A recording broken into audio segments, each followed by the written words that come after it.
मैं हूं अब्दुल जलील और आप देख रहे हैं एजे एजुकेशनल स्टूडियो। दोस्तों, कुछ दिन पहले 19 जुलाई 2022 पर एक नोटिफिकेशन निकला था जिसमें बताया गया था कि एफबीआर में अब एडवर्टाइजमेंट आएगी और जिसमें 502 पोस्ट हैं और एक वीक के अंदर उनकी एडवर्टाइजमेंट आ जाएगी। तो उसकी एडवर्टाइजमेंट आ गई है। तो इसमें कौन से जॉब हैं और उनकी कितनी पोस्ट हैं, मैं मुकम्मल तफसीलात आपको इस वीडियो में बताऊंगा और इसका अप्लाई करने का तरीक़ेकार भी मैं आपको इस वीडियो में बताऊंगा। तो जॉब्स के हवाले में आपको हमेशा अपडेट देता रहा हूं और इंशाल्लाह देता रहूंगा। तो मेरे चैनल को सब्सक्राइब लाजमी करें और इस वीडियो को लाइक लाजमी करना। वीडियो शुरू से लेकर आखिर तक ज़रूर देखिएगा। तो चलो जी, वीडियो की शुरुआत करते हैं। सबसे पहले हम बात करेंगे पोस्ट की। हमारे पास सबसे जो पहला पोस्ट है वो है असिस्टेंट, जो BS 15 का है। इसमें क्वालिफ़िकेशन या एक्सपीरियंस कुछ इस तरह है, आपके पास ग्रेजुएट होना चाहिए और दूसरे नंबर पर आपके पास MS ऑफिस का सर्टिफिकेट होना चाहिए। और इसका जो एज लिमिट है वो है 28। इसमें 5 ईयर रैद का दिया गया है, तो इसका जो एज लिमिट है वो 33 है। और दूसरे नंबर पर हमारे पास जो जॉब है वो है स्टेनोटाइपिस्ट। स्टेनोटाइपिस्ट BS 14 का है। इसमें जो आपको क्वालिफ़िकेशन चाहिए वो इंटरमीडिएट होना चाहिए आपके पास। और दूसरे नंबर पर आपको 80 और 40 वर्ड पर मिनट शॉर्ट हैंड और टाइपिंग रेस्पेक्टिवली हो, यानी जो टाइपिंग हो आपका वो 40 वर्ड पर मिनट हो और शॉर्ट हैंड की जो स्पीड हो वो 80 वर्ड पर मिनट हो। और तीसरे नंबर पर आपके पास कंप्यूटर का भी नॉलेज होना चाहिए।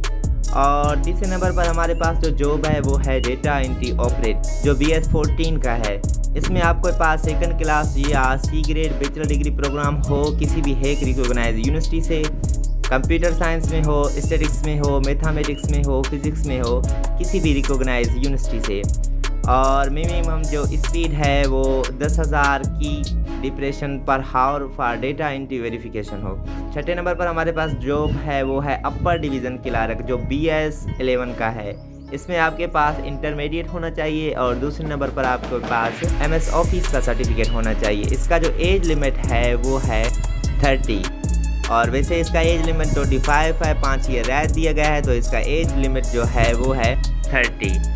और हमारे पास 7वें नंबर पर जो जॉब है वो है लोअर डिवीज़न क्लार्क, जो BS 9 का है। इसमें आपके पास मैट्रिक होना चाहिए और दूसरे नंबर पर आपका टाइपिंग स्पीड जो हो वो 30 वर्ड पर मिनट हो। और तीसरे नंबर पर आपके पास IT का MS ऑफिस में सर्टिफिकेट हो, DIT हो या CIT।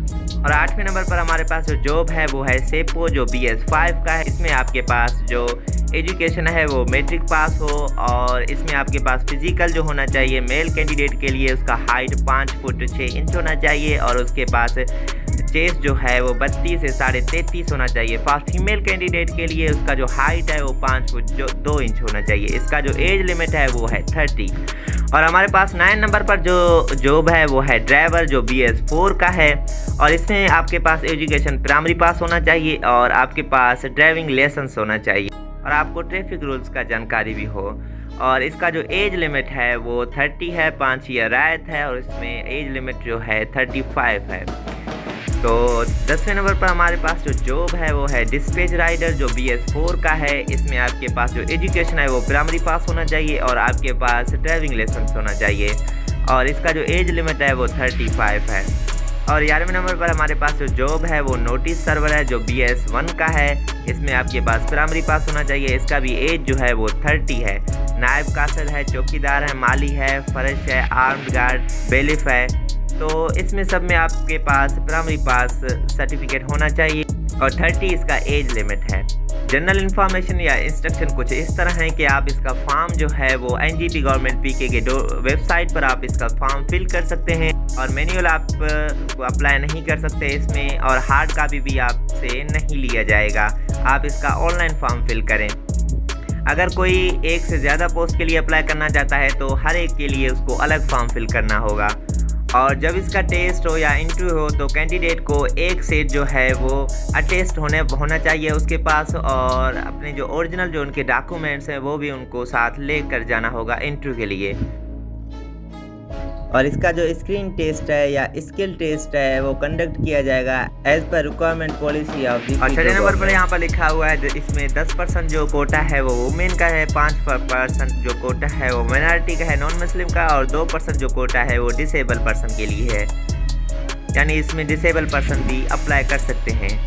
आप इसका फॉर्म ऑनलाइन फिल करेंगे और FBR की तरफ से उस फॉर्म को वेरीफाइड करेंगे। उसके बाद आपका टेस्ट होगा, अगर उसमें कोई भी फॉल्स हुआ तो वो आपका फॉर्म रिजेक्ट भी कर सकते। तो फॉर्म फिल करने के वक्त एहतियात रखिएगा। फॉर्म फिल करने का मुकम्मल तरीक़ेकार मैं आपको नेक्स्ट वीडियो में इंशाल्लाह बताऊंगा। तो इसका फॉर्म फिल करने की आखिरी तारीख जो है एडवर्टाइजमेंट की जारी होने के बाद 15 दिन है। तो कल इसका शाया हुआ था, तो 15 दिन हैं बाकी। तो फॉर्म फिल करने का तरीक़ेकार मैं मुकम्मल इंशाल्लाह नेक्स्ट वीडियो में बताऊँ। तो मेरे चैनल को सब्सक्राइब लाजमी करना और इसके साथ बेल आइकन को भी प्रेस करना, ताकि मैं फॉर्म फिल करने वाला वीडियो जैसे ही अपलोड करूं तो आप देख सकते। बेल आइकन को भी प्रेस कर देना, ताकि जैसे ही मैं वीडियो अपलोड करूं तो आपके पास नोटिफिकेशन आ जाए। तो तब तक के लिए को इजाज़त दीजिए। अल्लाह हाफिज़।